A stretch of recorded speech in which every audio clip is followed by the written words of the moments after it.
Okay, for today's video reference, we're going to look at what rigid transformations are in math. And we're going to focus really on two things today, which is translating a figure and reflecting a figure. Transformations in math are moving figures on a coordinate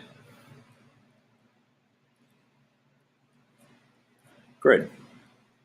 Rigid transformations are transformations that always keep the figure congruent.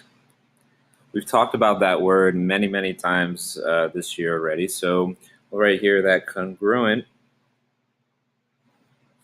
means that if the figures are exactly the same. Now going back to this part, rigid transformations are transformations that always keep the figure congruent, which technically I'll also put also similar, because we know all congruent figures are also similar. If we move down to the fourth bullet, talking about transformations, they may be rotated, turned, or in different positions, but as long as you're translating or reflecting or rotating, which are the rigid transformations, you will always stay congruent. What we've learned so far, though, is that dilations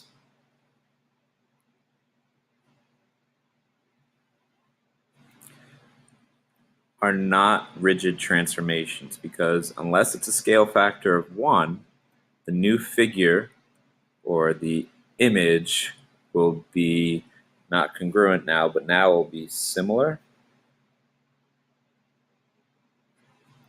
And we know that if it's similar, it has the same shape, but a different size.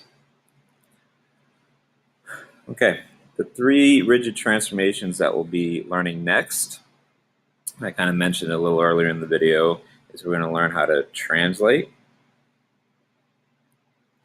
how to reflect,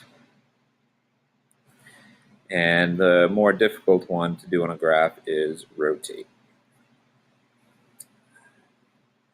Lastly, when performing transformations, the original image, as we've already learned, the original image is called the pre-image,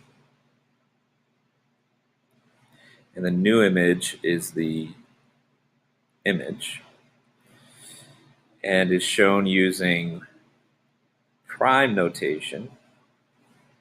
So for example, we've already seen this many times when dilating, triangle ABC becomes triangle A prime, B prime, C prime.